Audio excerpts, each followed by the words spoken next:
Hello guys, आप लोगों का स्वागत है पीडीएफ क्लासेस में। और यहाँ पर हम लोगों का जो चल रहा है, जैसे कि आप लोगों को जानकारी है, आज हम लोगों की पॉलिटी की सेकंड क्लास है। और इसके अंदर हम आज कवर करने वाले हैं संघ सरकार। ठीक है ना। इसके अंदर हम आज क्या कवर करेंगे? संघ सरकार को हम यहाँ पर कवर करने वाले हैं। ठीक है, तो देखते हैं संघ सरकार के बारे में। तो एक सेकंड का समय रुकना, एक सेकंड रुकना, तब तक आप वीडियो को शेयर और लाइक कर दीजिए। ठीक है, हाँ जी, तब तक आप वीडियो क्या कर दीजिए, शेयर और लाइक कर दीजिए। चलिए तो स्टार्ट करते हैं आज की क्लास। आई होप कि आपने वीडियो को लाइक कर दिया होगा। जिन लोगों ने पहली वीडियो नहीं देखी है उन्हें मैं बता देना चाहता हूँ, एक वीडियो हम ऑलरेडी अपलोड कर चुके हैं अपने चैनल पर, और ये हम लोगों की पॉलिटी की सेकंड वीडियो है, तो फर्स्ट वीडियो भी जरूर देख लें।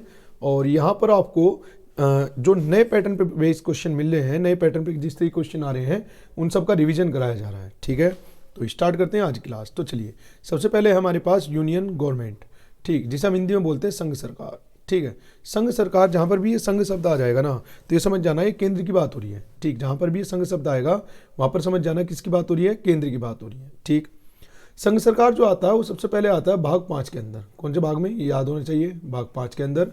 और इसका जो आर्टिकल है वो आर्टिकल 52 से 151 तक है। क्लियर है, आर्टिकल काफ़ी इंपॉर्टेंट है यहाँ पर, और भाग भी काफ़ी इंपॉर्टेंट रहेगा आपके लिए। आगे चलते हैं, संघ सरकार के अंदर हम क्या क्या पढ़ने वाले हैं। तो संघ सरकार के अंदर क्या क्या आता है वो देख लेते हैं। तो संघ सरकार में आता है आपका, एक तो संघ कार्यपालिका, दूसरा आता है संघ विधायिका, और एक आता है संघ न्यायपालिका। ऑलरेडी मैं आप लोगों को कल बता चुका हूँ कार्यपालिका का कार्य क्या है, विधायिका का कार्य क्या है, और न्यायपालिका का। विधायिका का कार्य है कानून बनाना, कानून बनाना। ठीक है ना। और कार्यपालिका कार्य है कानून लागू करना, और कानून, इसका कार्य है कानून बनाए रखना।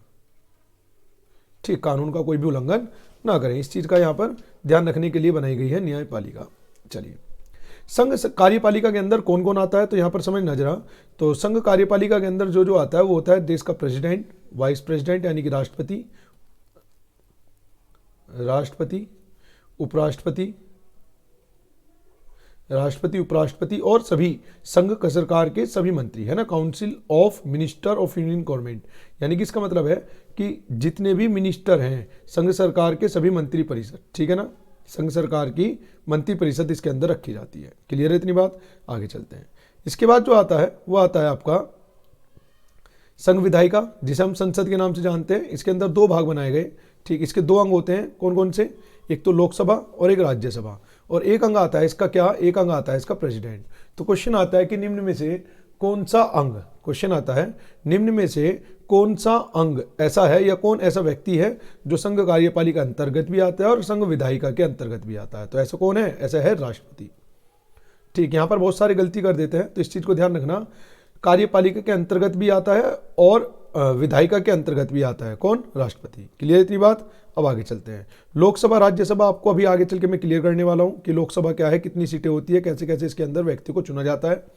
चुनाव कैसा होता है, प्रत्यक्ष या अप्रत्यक्ष। इसका चुनाव कैसा होता है, प्रत्यक्ष, अप्रत्यक्ष। कौन लोग इनमें चुनाव करते हैं, इनके लिए कौन कौन चुनाव करते हैं। इसके बाद आगे बात करते हैं संघ न्यायपालिका। ठीक है ना, संघ न्यायपालिका की अगर हम बात करें तो संघ न्यायपालिका के अंदर हम पढ़ते हैं सुप्रीम कोर्ट के बारे में। सुप्रीम कोर्ट जैसे कि आप जानते हैं, जिसे हम सर्वोच्चतम न्यायालय भी बोलते हैं, सर्वोच्चतम न्यायालय। ठीक है, सर्वोच्चतम न्यायालय भी जिसे हम बोल देते हैं। ठीक है, तो शुरू करते हैं सबसे पहले काउंसिल ऑफ मिनिस्टर की तरफ से। काउंसिल ऑफ मिनिस्टर के अंदर कौन कौन व्यक्ति आते हैं, तो इसके लिए हमने 3 तरीके के मिनिस्टर हम पढ़ते हैं, और 3 तरीके के मिनिस्टर बनाए गए हैं। नंबर 1 कैबिनेट मिनिस्टर, जिसे हम केंद्रीय मंत्री बोल देते हैं। स्टेट मिनिस्टर, जिसे हम केंद्रीय राज्य मंत्री बोल देते हैं। क्या बोलते हैं इसे, मैं लिख देता हूं यहां पर, केंद्रीय राज्य मंत्री, इसे क्या बोलते हैं, केंद्रीय राज्य मंत्री। और कैबिनेट मिनिस्टर को आप समझते हैं, कैबिनेट मिनिस्टर ही बोलते हैं। ठीक है, दूसरा एक होता है स्वतंत्र प्रभार राज्य मंत्री। ठीक, तो जरा इनके बारे में समझना ही क्या होते हैं। देखो, जो कैबिनेट मिनिस्टर होते हैं या जो स्टेट मिनिस्टर होते हैं, उन सबके पास बड़ी मिनिस्ट्री होती है। बड़ी मिनिस्ट्री जैसे कि जैसे मैं बताना चाहूँ डिफेंस मिनिस्ट्री, ठीक, विदेश मिनिस्ट्री। ठीक, इसके अंदर सारी बड़ी मिनिस्ट्री जो मिलती है, वो उसके अंदर जो मिनिस्टर आते हैं वे सभी कैबिनेट मिनिस्टर होते हैं या स्टेट मिनिस्टर होते हैं। लेकिन इनके अंदर क्या होता है, इंडिपेंडेंट स्टेट मिनिस्टर में होते हैं जिन जो सहायता करते हैं इन दोनों की सहायता के लिए जो व्यक्ति रखे जाते हैं उन्हें बोलते हैं स्वतंत्र प्रभार राज्य मंत्री। ठीक, तो और इनके पास मिनिस्ट्री हो सकती है। कैसी मिनिस्ट्री होती है? छोटी मिनिस्ट्री। जैसे अगर मैं आप लोगों को बात करूं जो छोटी मिनिस्ट्री से छोटा सा एग्जांपल लेते हैं तो मत्स्य मंत्रालय, ठीक, जैसे सिलाई बुनाई, ठीक। तो इस तरीके के मंत्रालय रखे जाते हैं और उन व्यक्तियों को स्मॉल मिनिस्ट्री के अंदर क्या दे दिया जाता है? स्वतंत्र प्रभार राज्य मंत्री बना दिया जाता है। उसके बाद बात करते हैं कैबिनेट यानी कि मंत्रिमंडल। ठीक, कैबिनेट में क्या होता है? ओनली कैबिनेट मिनिस्टर, इसमें केवल केंद्रीय मंत्री ही होते हैं और कोई नहीं होते। ठीक, कैबिनेट को जैसे कहते हैं ना आज कैबिनेट की बैठक हो रही है, तो कैबिनेट की बैठक होने से मतलब है कि सर इसके अंदर जितने भी केंद्रीय मंत्री है केवल वे ही पार्टिसिपेट कर सकते हैं और कोई भी पार्टिसिपेट नहीं कर सकता। ठीक, दूसरी जो मेन पॉइंट है वो ये है, cabinet is the part of council of minister, यानी कि जो मंत्रिमंडल है ना, जो मंत्री काउंसिल ऑफ मिनिस्टर, अगर हम यहाँ पे देखें ये रहा काउंसिल ऑफ मिनिस्टर, तो इसी का ही भाग है कैबिनेट। मैंने अभी बताया ना इसके 3 पार्ट है, क्या? कैबिनेट मिनिस्टर, स्टेट मिनिस्टर और इंडिपेंडेंट स्टेट मिनिस्टर। ठीक, तो जो cabinet is the part of council of ministers, ठीक है ना, यानी काउंसिल ऑफ मिनिस्टर्स का क्या है? मंत्रिपरिषद का ही क्या है? एक हिस्सा है। काउंसिल ऑफ मिनिस्टर का मतलब हो गया मंत्री परिषद। तो ध्यान रखना मैंने 2 चीज बताई एक जैसी, एक तो मंत्री परिषद और एक मंत्रिमंडल है। ठीक, तो मंत्री परिषद के अंदर 3 भाग आते हैं और मंत्रिमंडल उसके अंदर का एक हिस्सा है। ठीक है, इसके लिए कुछ देखते हैं नोट। एक इंपॉर्टेंट नोट है कि एक आता है किचन मिनिस्टर किसे बोलते हैं? किसे? किचन मिनिस्टर किसे बोलते हैं? तो जो व्यक्ति प्रधानमंत्री के ज्यादा खास रहते हैं तो उनके समूह को क्या देते हैं? Kitchen minister. जैसे मान लो अमित शाह, अगर मैं बात करता हूं नरेंद्र मोदी की, तो उनके बिल्कुल खास, जो उनके बिल्कुल खास व्यक्ति हैं वे हैं अमित शाह। ठीक, जैसे एक हो सकता है तुम्हारा राजनाथ। ठीक, इस तरीके के जो व्यक्ति होते हैं इनके समूह को कह दिया जाता है किचन मिनिस्टर। जैसे मान लो आपको किसी को बताना है, मान लो 10 मिनिस्टर बैठे हैं कहीं पर, 5 मिनिस्टर यहां बैठे हैं और 2 मिनिस्टर यहां बैठे हैं और 3 मिनिस्टर यहां बैठे हैं, लेकिन ये 2 मिनिस्टर बैठे हैं, एक अमित शाह है और एक राजनाथ है, तो हम कह देंगे दोनों क्या बैठे हैं? किचन मिनिस्टर हैं। ये दोनों क्या है? किचन मिनिस्टर, यानी कि अंडरस्टूड हो जाना चाहिए कि प्रधानमंत्री के एकदम खास आदमी है। ठीक है, आगे चलते हैं, महत्वपूर्ण बिंदु देखते हैं कुछ। तो महत्वपूर्ण बिंदु यह है कि राष्ट्रपति और राज्यपाल पर कोई भी केस दर्ज नहीं कर सकते। ठीक है, याद रखना, कभी भी राष्ट्रपति और राज्यपाल के ऊपर किसी भी प्रकार का कोई भी केस दर्ज नहीं किया जा सकता जब तक वे अपने पद पर है। पूरी बात सुनना, जब तक वे अपने पद पर है। ठीक, और इसका संरक्षण जो करता है, इसका संरक्षण करता है आर्टिकल 361। इंपॉर्टेंट है, इस चीज को ध्यान रखना। ठीक, क्वेश्चन ये आया था कि राष्ट्रपति और राज्यपाल पर कोई भी केस दर्ज नहीं किया जा सकता, बिल्कुल ठीक है, लेकिन इस चीज का संरक्षण कौन सा आर्टिकल करता है? तो इसका संरक्षण करता है 361। ये आर्टिकल आपके लिए काफी इंपॉर्टेंट है, क्योंकि आजकल जो क्वेश्चन आ रहे हैं ना, वे जो क्वेश्चन पहले आया करते थे कॉमन से, उन्हीं के अंदर से और डीप पूछ रहा है। तो जैसे पहले आया करता था, क्या राष्ट्रपति और राज्यपाल पर कभी कोई केस किया जा सकता है? नहीं किया जा सकता। अब पूछ रहा है कि उसका संरक्षण कौन सा आर्टिकल करता है? तो आर्टिकल 361। उसके बाद करते हैं बात प्रेसिडेंट की। प्रेसिडेंट यानी कि राष्ट्रपति की। ठीक, चलिए तो इसके बारे में कुछ पॉइंट देख लेते हैं। अच्छा, राष्ट्रपति किस आर्टिकल में आता है? तो राष्ट्रपति आर्टिकल 52 में आता है। ठीक है, चलिए शपथ देख लेते हैं कि ये किसके सामने अपनी शपथ लेता है। तो जो राष्ट्रपति है वो अपना शपथ जो लेता है वो लेता है chief justice of supreme court. ठीक, यानी कि सुप्रीम कोर्ट का जो वरिष्ठ या जो सबसे बड़ा जो जस्टिस होगा, जो न्यायाधीश होगा, उसके समक्ष लेगा, जिसे हम शॉर्ट में CJI भी बोलते हैं, चीफ जस्टिस ऑफ इंडिया। ठीक, यदि ये अनुपस्थित है, यदि ये नहीं है, तो उस समय पर सुप्रीम कोर्ट के अंदर जो भी सीनियर जज होगा, ऐसा नहीं है ठीक कि भाई उसी अगर वो नहीं है तो शपथ नहीं दिलाई जाएगी, और जो भी उस समय पर शपथ के दौरान जो भी व्यक्ति उस समय पर उपस्थित होगा उसे क्या कह दिया जाता, मतलब उसी के समक्ष वो शपथ लेनी होगी, जो भी उस समय पर सीनियर होगा। ठीक, रिजाइन किसे करता है? तो ये अपना रिजाइन करता है वाइस प्रेसिडेंट को, उपराष्ट्रपति को। ये अपना जो रिजाइन करता है, जो अपना इस्तीफा देता है, वो देता है उपराष्ट्रपति को। क्वेश्चन एक बार ही आया था कि उपराष्ट्रपति राष्ट्रपति के पद की जो इस्तीफा दिया जाता है उसकी सूचना सबसे पहले किसे देता है? तो याद रखना, लोकसभा के अध्यक्ष को। ठीक है ना, यह इसकी सूचना सबसे पहले लोकसभा के अध्यक्ष को देता है। कार्यकाल की बात करते हैं। कार्यकाल की बात करें तो कार्यकाल है इसका 5 वर्ष का।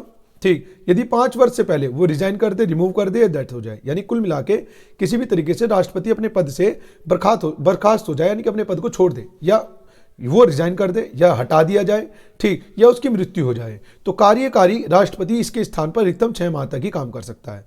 और कार्यकारी राष्ट्रपति कौन होता है? तो हम एक पद बनाते हैं उपराष्ट्रपति, हालांकि आगे चल के बताऊंगा उसके बारे में। लेकिन उपराष्ट्रपति की ना तो कोई सैलरी होती, ना तो कोई वेतन होता, और ना ही इसका कोई रूम होता, रूम यानी कि इसका कोई ऑफिस भी नहीं होता, दोनों में से कुछ नहीं होता, ठीक। तो अब क्या है कि भाई क्यों बनेगा वो राष्ट्रपति? ना तो उसके पास कोई ऑफिस है, ना उसके पास कोई वेतन है, ठीक। तो फिर क्या किया जाए? तो उसे फिर राज्यसभा का, फिर उसे राज्यसभा का क्या बना दिया जाता है? उसे बना दिया जाता है सभापति। क्या बना दिया जाता है? सभापति, ठीक। लेकिन जो राज्यसभा का सभापति है इसे हम पदेन मतलब पदेन सभापति बोल देते हैं या पदेन कार्यकारी बोल देते हैं, ठीक है ना। पदेन का मतलब है एक्स, क्या है? यानी कि पदेन राष्ट्रपति या पदेन उपराष्ट्रपति, ठीक है। चलिए आगे बात करते हैं। अब क्या होता है कि मान लो कभी राष्ट्रपति मर गया या मतलब उसके एक्सपायर हो गया, उसने रिजाइन कर दिया या उसे हटा दिया गया, तो फिर जो ये सभापति है, ठीक, यही किसका भार बन जाता है? यही बन जाता है उपराष्ट्रपति। और उपराष्ट्रपति किसका काम करता है? राष्ट्रपति का। और जिस समय पर उपराष्ट्रपति राष्ट्रपति का कार्य करता है तो उसे कहा जाता है कार्यकारी राष्ट्रपति। कार्यकारी राष्ट्रपति। तो क्वेश्चन आता है कि कार्यकारी राष्ट्रपति राष्ट्रपति के स्थान पर अधिकतम कितने माह तक काम कर सकता है? 6 माह तक। 6 माह के अंदर अंदर नया राष्ट्रपति ढूंढना होगा, ठीक, उसके चुनाव कराने होंगे। दूसरी बात, कार्यकारी राष्ट्रपति के रूप में, ठीक, अगर कार्यकारी राष्ट्रपति के रूप में बात करें, जैसे फॉर एग्जांपल मान लो उस समय पर जो उपराष्ट्रपति है वो अब्सेंट है, उपराष्ट्रपति है ही नहीं वहां पर, तो फिर उसका कार्यभार सौंप दिया जाएगा सीजीआई को, ठीक। यदि वो भी नहीं है तो उस समय पर जो भी सीनियर जज होगा सुप्रीम कोर्ट का, फिर उसे कार्यभार सौंप दिया जाएगा। लेकिन बात यह है अगर वो भी नहीं है, वो भी अवेलेबल नहीं है, मान लो सब कुछ स्थिति ऐसी हो चुकी कि कोई भी वहां पर है नहीं, तो फिर ये हक दे दिया जाता है, मतलब फिर निश्चय करती है संसद देखेगी कि कार्यकारी राष्ट्रपति के रूप में किसे रखा जाएगा, ठीक है। जो भी संसद उस समय में डिसाइड करेगी फिर उसके आधार पर उसे कार्यकारी राष्ट्रपति बना दिया जाएगा। लेकिन एक चीज का ध्यान रखना, जो कार्यकारी राष्ट्रपति होगा वो अधिकतम 6 माह तक काम कर सकता है, इस बात को पॉइंट नोट करना।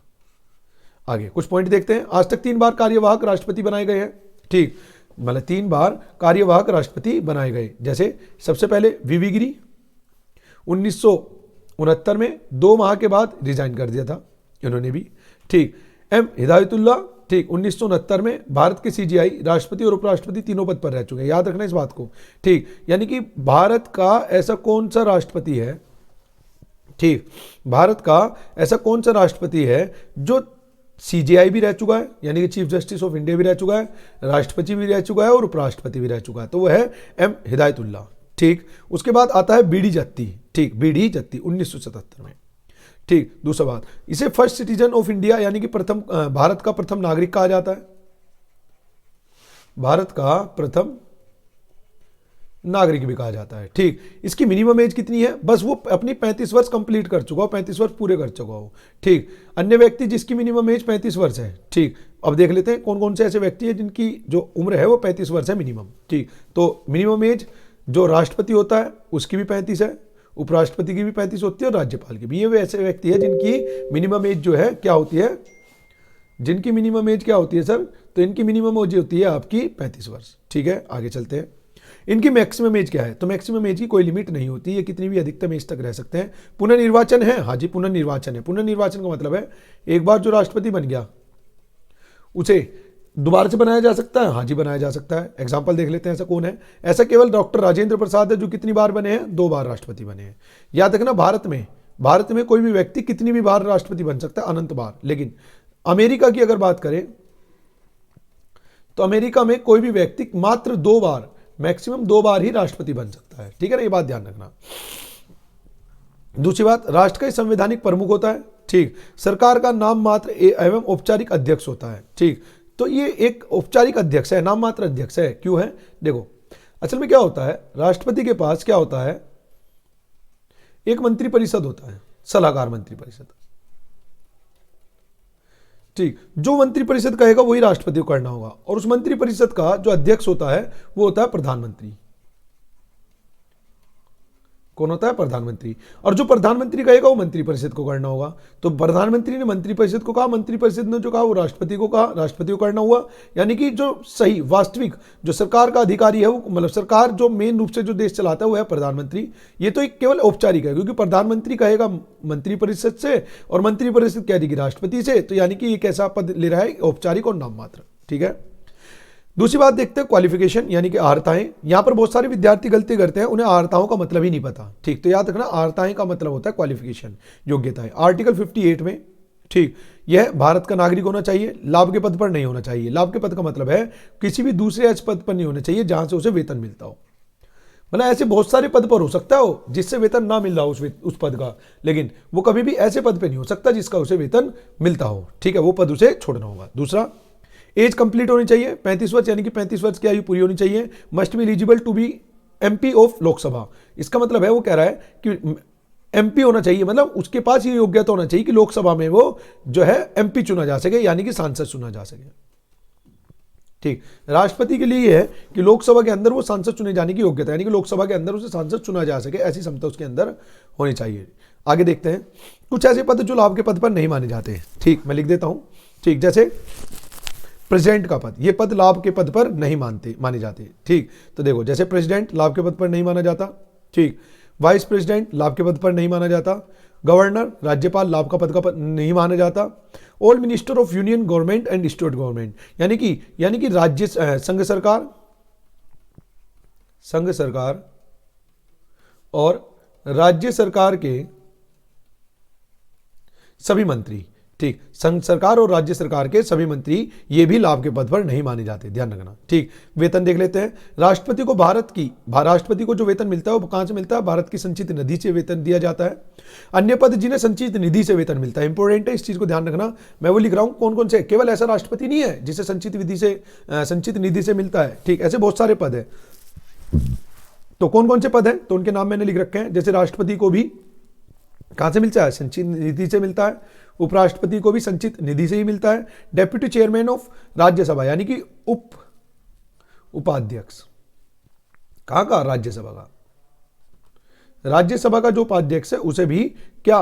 संचित निधि से ही वेतन मिलता है। लोकसभा का स्पीकर यानी कि अध्यक्ष और उपाध्यक्ष दोनों को मिलता है। सीएजी को भी संचित निधि से मिलता है और सुप्रीम कोर्ट के जितने भी जज हैं उन सबको भी संचित निधि से ही पैसा प्राप्त होता है। ठीक, आगे देखते हैं। Chairman and member of UPSC, यानी कि जो चेयरमैन है कहां के? यूपीएससी के, और मेंबर के, मतलब मेंबर है और चेयरमैन है कहां के? यूपीएससी के। उन सबको भी किसके दौरान मिलता है? संचित निधि के दौरान मिलता है। और याद रखना, जिस पद को भी संचित निधि से, ठीक, जिस पद को भी संचित निधि से वेतन मिलता है, कार्यकाल के दौरान उनके वेतन में कभी भी कोई बदलाव नहीं किया जा सकता। तो एक बार क्वेश्चन आया था, निम्न में से किस पद का वेतन उसके कार्यकाल के दौरान नहीं बदला जा सकता? तो ये जो मैंने संचित निधि वाले एग्जांपल बताए ना, जिन्हें संचित निधि से पैसा मिल रहा है, इन सब को, ठीक, याद रखना, कार्यकाल के दौरान इनका वेतन नहीं बदल सकता। मान लो कोई एक राष्ट्रपति है, राष्ट्रपति ए, ठीक, इसे 3 वर्ष हो चुके, 5 वर्ष का कार्यकाल है। ठीक, लेकिन एक योजना आई, एक उसमें कह दिया गया कि अब राष्ट्रपति का वेतन 5 लाख रुपए होगा, जैसे कि अभी हुआ भी है। ठीक, राष्ट्रपति का वेतन क्या होगा? 5 लाख। तो इसे वो नहीं मिलेगा, इसे वही मिलेगा जो पहले मिलता था, 1.5 लाख। ठीक, लेकिन अब भले ही इसके 2 साल मिल रहे हो, हालांकि इसके 2 साल बचे हैं, लेकिन उन 2 साल तक उसका वेतन 1.5 लाख रुपए रहेगा। लेकिन उन 2 साल के बाद जो नया व्यक्ति आएगा, जो नया राष्ट्रपति आएगा, उसे मिलेगा 5 लाख से वेतन। तो याद रखना, उपरोक्त जितने भी पद है उनके वेतन में कार्यकाल के दौरान कोई बदलाव नहीं किया जा सकता। ठीक है, आगे चलते हैं जी। कुछ आर्टिकल देखते हैं राष्ट्रपति संबंधित इंपॉर्टेंट आर्टिकल। जैसे आर्टिकल 52 में राष्ट्रपति, भारत का एक राष्ट्रपति होगा, ये बात कही गई है। ठीक, आर्टिकल 53 में संघ सरकार की समस्त कार्यपालिका शक्तियां राष्ट्रपति में निहित है।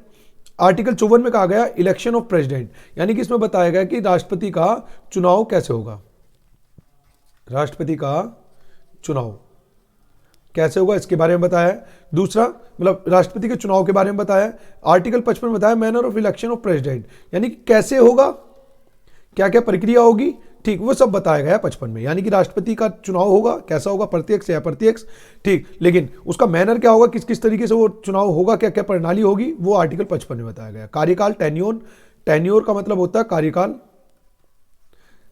आर्टिकल 56 में राष्ट्रपति का कार्यकाल बताया गया, जो कि आपको मैं बता चुका 5 वर्ष है। ठीक, दूसरा आर्टिकल 57 में कहा गया कि री इलेक्शन किया जा सकता है। ठीक है, री इलेक्शन यानी कि पुनर्निर्वाचन, दोबारा से चुनाव किए जा सकते हैं। ठीक। 58 में क्वालिफिकेशन यानी कि अर्हताएं बताई, ठीक है। 59 में सेवा शर्तें बताई गई, क्या क्या आपको इस पद पर रहते हुए क्या क्या शर्तें रखनी पड़ेगी सेवा के दौरान। आर्टिकल 60 में राष्ट्रपति का क्या बताया गया, शपथ बताई गई। और अगर आपको याद हो तो मैंने आर्टिकल अनुसूची, कल की वीडियो में आपको अनुसूची 3 बताई थी, ठीक। तो अनुसूची 3 में राष्ट्रपति की शपथ नहीं थी क्योंकि वो आर्टिकल 60 के अंदर रखी गई है।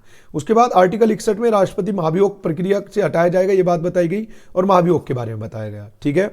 आर्टिकल 71 में राष्ट्रपति और उपराष्ट्रपति के निर्वाचन के मामले पर यदि मतलब उसने कहा गया कि राष्ट्रपति और उपराष्ट्रपति के निर्वाचन के मामले पर सुप्रीम कोर्ट निर्णय लेगी, ठीक। यदि कोई ऐसी बात होती है राष्ट्रपति और उपराष्ट्रपति के संबंधित और उसके निर्वाचन संबंधित कोई वाद विवाद होता है तो उस पर कौन निर्णय लेगा, सुप्रीम कोर्ट। और वो बात किसमें बताई गई, आर्टिकल 71 में। दूसरा यह क्षमादान, ठीक है ना, क्या है क्षमादान। आर्टिकल 72 में क्षमादान करने की शक्ति, क्षमादान यानी कि pardon, pardon power, pardon power जैसे कि फांसी माफ कर दी, सजा जैसे अभी बताऊंगा, है ना। तो जैसे सजा कम कर दी, सजा की प्रकृति बदल दी, वे सब चीजें किसके अंदर आती है, क्षमादान के अंदर। याद करने का तरीका क्या है, जैसे 72 है तो मान लो किसी व्यक्ति को फांसी होनी है तो वो कह रहा है राष्ट्रपति जी मेरा साथ दो, क्या दो, मेरा साथ दो, मुझे बचाओ। तो 7 यानी कि 7 और 2, तो यानी कि राष्ट्रपति किसी का साथ देता है यानी किसी को क्षमादान करता है, तो आर्टिकल 72, ठीक। अध्यादेश शक्तियां, अध्यादेश शक्तियां यानी कि इसके अंदर आ जाती है तुम्हारी, जैसे मान लो संसद का कोई मतलब संसद सत्र में नहीं है, ठीक, संसद सत्र में नहीं है, लेकिन किसी लोक हित के लिए कोई कानून बनाना जरूरी है तो राष्ट्रपति क्या करता है, अपनी खुद की पावर से अध्यादेश निकालता है और उठाकर उसे क्या बना देता, कानून बना देता है।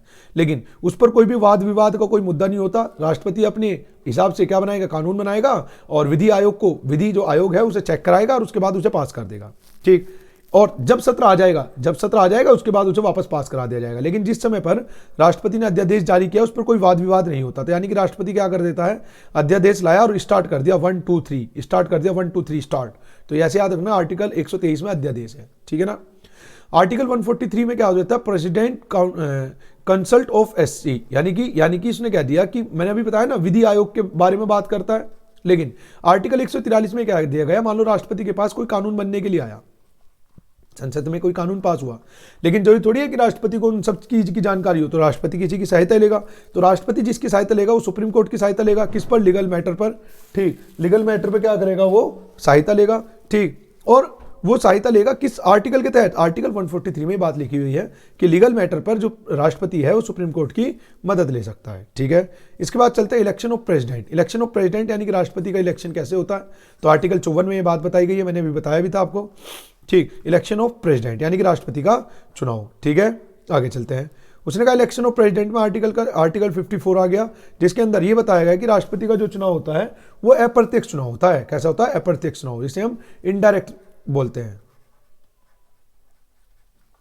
ठीक। क्या बोलते हैं, अप्रत्यक्ष चुनाव यानी कि इनडायरेक्ट। दूसरी बात, इसके अंदर कौन कौन व्यक्ति बैठते हैं, इसके निर्वाचन मंडल में कौन कौन आता है, इसके अंदर आता है ओनली इलेक्टेड एमपी, ओनली क्या आते हैं, इलेक्टेड एमपी ऑफ लोकसभा, ठीक।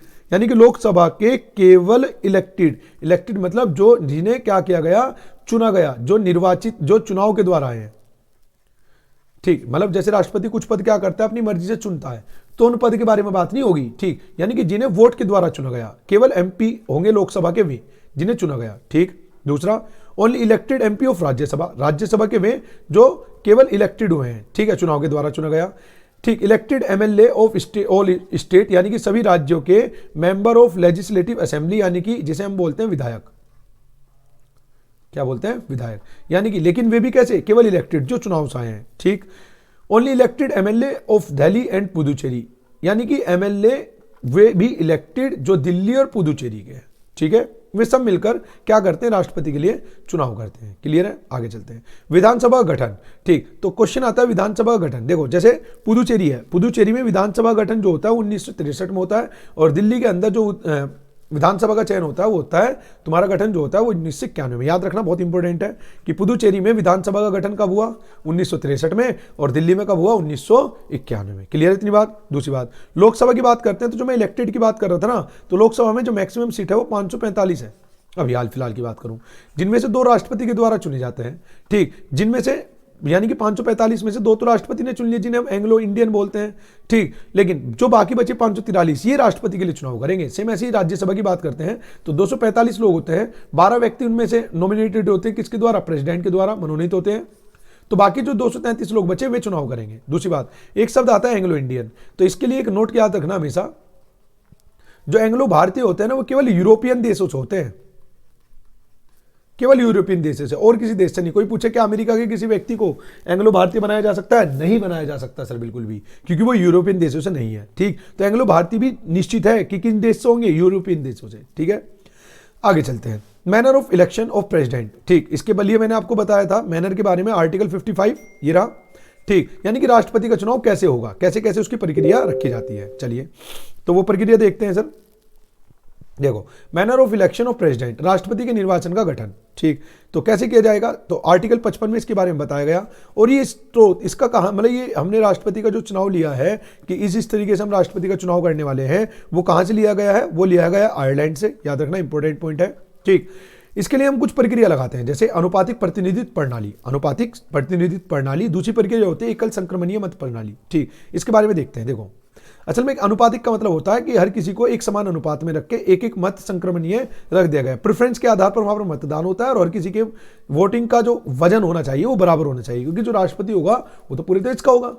ठीक, तो पता चला उत्तर प्रदेश में ज्यादा सीटें हैं, अगर एक सीट का मान एक ही रखा जाए तो उत्तर प्रदेश से सबसे ज्यादा सीटें पहुंचेंगी। ठीक, तो ऐसा नहीं होना चाहिए। तो हर प्रदेश को अलग अलग क्या कर दिया गया? हर प्रदेश के जो सदस्य हैं, जो एमएलए हैं, ठीक, और उसके अंदर जितने भी तुम्हारे जो संसद के अंदर सदस्य हैं, लोकसभा के या राज्यसभा के, उन सबकी वोटिंग को बराबर रखा गया। उसके लिए कुछ फॉर्मूले बताए गए, और वो फॉर्मूले क्या है तो वो देख लेते हैं। वैल्यू ऑफ एक एमएलए, वन एन एमएलए, एक एमएलए की अगर वैल्यू निकालनी है तो कैसे निकालते हैं?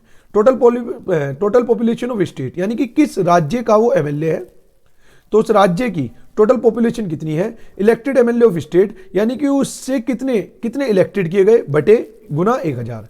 मान लो किसी एक राज्य की जो जनसंख्या, मैं छोटी सी लिख रहा हूं, बहुत ध्यान से समझना। मान लो किसी एक राज्य की जनसंख्या 1 लाख है, हालांकि ऐसा होगा नहीं, लेकिन मान लीजिए, और वहां से टोटल 10 लोग चुने गए। वहां से कितने लोग चुने गए? टोटल 10 लोग चुने गए। ठीक, गुना 1000, तो 4 जीरो से 4 जीरो कट जाएंगे, 1 2 3 4, तो बचा कितना? 1। तो ये एक एमएलए, उस राज्य के एक एमएलए का जो वजन होगा वो 10 वोट के बराबर होगा। ठीक है ना। इसी तरीके से वैल्यू ऑफ एमपी वोट की। ठीक, एक सेकंड गुना भाई, सभी लोग एक second Guna.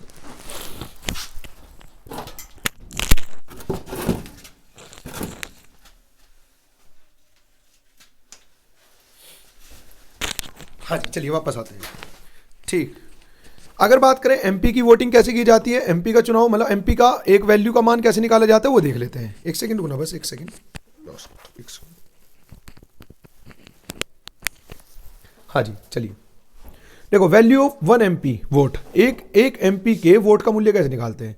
Total value of all elected MLA state with Delhi और पुदुचेरी, यानी कि जितने भी टोटल एमएलए हैं, ठीक, उनकी अभी हमने वैल्यू निकाली है। ठीक, उनकी सभी की टोटल वैल्यू, जिसमें दिल्ली और पुदुचेरी भी हम इन्वॉल्व करके चलेंगे। ठीक, उन सभी की टोटल वैल्यू बटे total elected MP of Lok Sabha and Rajya Sabha, Lok Sabha और राज्यसभा के अंदर टोटल कितने एमपी है। ठीक, लोकसभा और राज्यसभा के अंदर टोटल कितने एमपी है, उनसे हम संख्या से भाग कर देंगे। मान लीजिए 10 एक की आई, ठीक है, 2 एक की आई, 20 एक की आई, 22 एक की आई, इस तरीके से जो इनकी टोटल वैल्यू होगी। ठीक, मान लो टोटल वैल्यू आपकी 100 हो गई, और लोकसभा और राज्यसभा के अंदर टोटल 10, मान लो लोकसभा और राज्यसभा के अंदर टोटल 10 क्या है, सॉरी, लोकसभा और राज्यसभा, ये लोकसभा लिखा हुआ है, लोकसभा और राज्यसभा के अंदर टोटल मान लो 10 इलेक्टेड एमपी है, सांसद है, तो यानी कि एक एमपी की जो वैल्यू है उसकी वोट की वैल्यू हो जाएगी 5 के बराबर। ठीक, आगे चलते हैं। दूसरा मैंने बताया था आपको इसके अंदर एकल संक्रमणीय प्रणाली, तो इसके अंदर क्या होता है? इसके अंदर होता है आपका, इसके अंदर ऐसे चार्ट बन जाता है, राष्ट्रपति 1, राष्ट्रपति बी, राष्ट्रपति सी, राष्ट्रपति डी। ठीक, अब इसे मतदान किया जाएगा। ठीक, तो आपको प्रेफरेंस रखनी है, आपको पहले नंबर में, मान लो कोई व्यक्ति एक्स है, ये वाई है, ये जेड है, ये डी है, या ये जो है टी है, टी। ठीक, एक एक्स व्यक्ति ने कहा मैं पहले नंबर पे चाहता हूं कि मैं राष्ट्रपति ए को चुनूंगा, दूसरे नंबर पे बी को, तीसरे नंबर पे से, चौथे नंबर पे से। तो जितने भी व्यक्ति पहले नंबर को चाहने वाले ज्यादा होंगे, जितने भी व्यक्ति पहले नंबर को चाहने वाले ज्यादा होंगे, जिस व्यक्ति को सबसे ज्यादा पहली बार चाहा गया होगा, उसे क्या बना दिया जाता है? उसे ही बना दिया जाता है क्या? राष्ट्रपति। ठीक है ना, उसे क्या बना दिया जाता है सर? उसे ही राष्ट्रपति बना दिया जाता है। ठीक, अब आगे चलते हैं। देखो, कभी कभी क्या होता है कि पहले नंबर पर टाई हो जाता है, जितने मतलब 2 व्यक्ति ऐसे हो जाते हैं जिन्हें पहले नंबर पर चाहने वाले व्यक्तियों की संख्या बराबर है। ऐसा हो सकता है। ठीक, तो फिर उस समय पर क्या होता है, उस समय पर फिर देखते हैं कि मान लो एक्स और वाई में टाई हो गया कि भाई पहले नंबर को चाहने वाले यहां पर व्यक्तियों की संख्या बराबर है। ठीक, तो अब क्या करेंगे, एक्स और वाई के बारे में बात करेंगे, फिर देखेंगे दूसरे नंबर पे कौन चाह रहा है। ठीक, तो दूसरे नंबर पे ज्यादा चाहा जा रहा है एक्स को या वाई को, तो पता चला एक्स को दूसरे नंबर पे ज्यादा चाहा जा रहा है, तो फिर राष्ट्रपति बना दिया जाएगा एक्स को। ठीक है, चलिए। नीलम संजीव रेड्डी भारत के एकमात्र राष्ट्रपति थे जो द्वितीय मत प्रणाली से जीते गए। जो अभी मैं बता था वही द्वितीय मत प्रणाली है। ठीक है, आगे। एकल संक्रमणीय मत प्रणाली से किस किस का चुनाव किया जाता है, इसके अंदर मतलब इसमें प्रणाली से president, vice president, MP of Rajya Sabha, MLC of Lok Sabha. क्या जो मतदान होता है वो एकल संक्रमणीय प्रणाली होता है, याद रखना। प्रेसिडेंट का भी एकल होता है, उपराष्ट्रपति का भी एक होता है, यानी कि राष्ट्रपति का भी एकल संक्रमणीय प्रणाली यही जो प्रेफरेंस के आधार पर किया जाता है। ठीक, वाइस प्रेसिडेंट का भी, राज्यसभा के एमपी का भी और लोकसभा के एमएलसी का भी। ठीक है, चलिए आगे बात करते हैं रिमूवल ऑफ प्रेसिडेंट, यानी कि राष्ट्रपति को किस तरीके से हटाया जा सकता है। तो इसके लिए क्या होता है, संसद एक बिल लेकर आती है जिसे हम बोलते हैं इम्पीचमेंट, यानी कि महाभियोग। महाभियोग, ठीक, इसके लिए क्या आता है, एक महाभियोग आता है। ठीक, उस प्रक्रिया को महाभियोग प्रक्रिया बोलते हैं, जिसकी प्रक्रिया कुछ इस प्रकार है। देखो, महाभियोग विधेयक बोला जाता है उसे। ठीक, can be introduce in any house of parliament, यानी कि संसद